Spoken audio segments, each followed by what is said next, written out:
How do you as a leader respond when you receive feedback about non-inclusive language or behavior? Do you feel the pressure of setting the right example for your team, knowing that your behavior is closely watched and observed? Maybe you fear that any misstep could lead to a negative impact on your team dynamics and inclusivity, or maybe you feel uncertain about how to lead in a way that consistently promotes a positive, inclusive culture. De-escalating a tense situation, especially when receiving feedback about non-inclusive language or behavior, it requires a thoughtful and intentional approach. And in this video, I'm going to cover 3 exceptional ways that you can respond with intention to this type of feedback. And the last one is key, so keep watching. My name is Karanda Ziegler, and I'm owner of Kalu Consulting. I partner with you to improve your employee experience by integrating diversity, equity, and inclusion, creating workplace cultures where leaders are unafraid, teams thrive, and employees engage. First, you want to pause and take responsibility. When confronted with feedback, your first instinct might be to respond quickly. You'll want to explain yourself or justify your action, especially if you feel misunderstood or unfairly criticized. And this is a natural reaction. We all want to save face and be seen as a good person. Resist this urge. Pause before responding. Pausing before responding, it allows you to collect your thoughts, process the feedback, and avoid reacting impulsively. This moment of reflection is vital because it helps prevent defensive responses that can escalate the situation further. Instead of jumping to justify your actions or words, take a pause and show that you genuinely considered the other person's perspective. Earlier in my career as a manager, I can remember leading a team meeting and it was not going well. Several staff pointed out that I was silencing their voices. I wasn't listening to what they were saying. In my mind, I simply had a direction I needed us to go and felt like they were not listening. But instead of sharing this perspective out loud, I paused and I stated that I want to consider what you are saying, reflect and learn from a situation. I thanked them for sharing it with me. And at that moment, I would not be able to give the feedback the time that it needed. And I asked, what information do I need to provide? The onus of responsibility was on me. As the manager, I needed to pause and create space for multiple perspectives. By pausing, I was able to recognize that I was not clearly articulating my vision, that I was the problem and not the staff. When interpreting feedback, do so thoughtfully. You want to take responsibility for your words and acknowledge the impact of your behavior, even if it was unintentional. It's important to consider the concept of intent versus impact. Your intention may not be to cause harm, such as telling a funny joke to lighten the mood. However, the impact, how others perceive or receive your words or actions, may be different than what you intended. That joke that may be perceived as harmful and offensive to others, regardless of your intention to be humorous.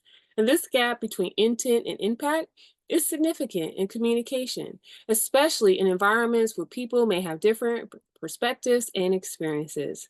This acknowledgement of your behavior doesn't necessarily mean that you agree with all aspects of the feedback, but it does show that you value the feedback that was given and recognize the impact of your language and are willing to own your part in it. By owning your part, you demonstrate accountability and you avoid shifting blame, which can undermine trust and hinder constructive dialogue. Pausing positions you to approach the situation with a calm and open mind. Second, use neutral language and invite the person in. Using neutral language is a powerful tool for keeping the conversation productive and respectful. It's important to avoid putting the onus on the other person by demanding explanations. For instance, rather than asking, why do you think that? Or can you help me understand your perspective? Which might come across as challenging, condescending, or dismissive, especially if you, the person asking a question, is in a position of power or has committed the wrong. When you ask these questions, they may unintentionally shift the responsibility of explaining or justifying emotions, beliefs, or reactions onto the person who feels wronged. The person on the receiving end may feel that they are being asked to do the emotional labor of educating you or justifying their feelings, rather than having their perspective acknowledged and respected from the start. It places the burden of resolution on the wrong party rather than on you, the person who caused the harm. You know, I have monthly inclusive leadership coaching sessions. Mark, a team lead, shared with me how he expressed frustration in a recent team meeting. And during the meeting, another manager challenged Mark and highlighted how the comment could be perceived negatively and it undermines their team. Mark wanted to tell this other manager that he didn't mean it that way and was taken aback that the manager did not approach him privately. Instead, he paused and asked the manager to tell him more. Phrases like, tell me more, or I realize I may have hurt you and I'm sorry. I want to understand how to make things right, or I recognize that my words and actions were hurtful. Can we talk about how I can do better? This shifts the focus away from making the other person explain themselves and towards taking responsibility and seeking resolution. You asking clarifying questions helps you fully grasp the other person's concerns. And this careful interpretation ensures that you're responding to the actual issue and not just your perception of it. This slight shift in language can make a significant difference in how the conversation unfolds. It shifts the conversation from a potentially confrontational exchange to a collaborative exploration of the issue at hand. Lastly, what you do next matters the most moving forward. The most important thing you can do after receiving feedback about non inclusive language or behavior is to make certain that this particular instance has a lasting impact. These moments are opportunities for growth and change, not only for you, but for everyone on the team who was present, as well as anyone who heard about the situation. We don't always realize how our behaviors in one situation set the stage for future directions. And to avoid key moments like this from becoming a singular instance, it requires both humility and gratitude. You see, humility opens the door to understanding and it allows you to engage in a genuine dialogue with your team.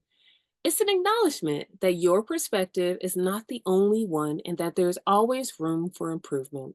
It's being open to learning from others and valuing their contributions. Being humble achieves a key diversity, equity, and inclusion goal, and that is a focus on power in disrupting the status quo. Being humble means understanding that everyone has something to offer. This mindset enables you to see feedback not as criticism, but as a valuable gift, one that offers insight into how you can better support and lead your team. And this shift in perspective, it allows you to express genuine gratitude toward your team for bringing these issues to your attention. When a team member takes the risk to point out non inclusive language or behaviors, it shows a level of trust in you as a leader. They believe that you are capable of change and that your leadership can adapt to better meet the needs of everyone. Expressing gratitude in this context is essential.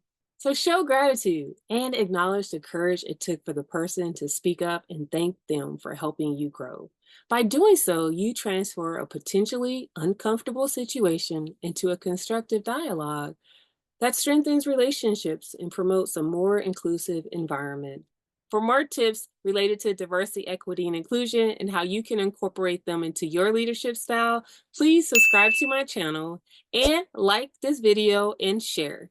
Also, be sure to sign up for my email newsletter. You can find the link below in the description. And remember that you can lead exceptionally and inclusively.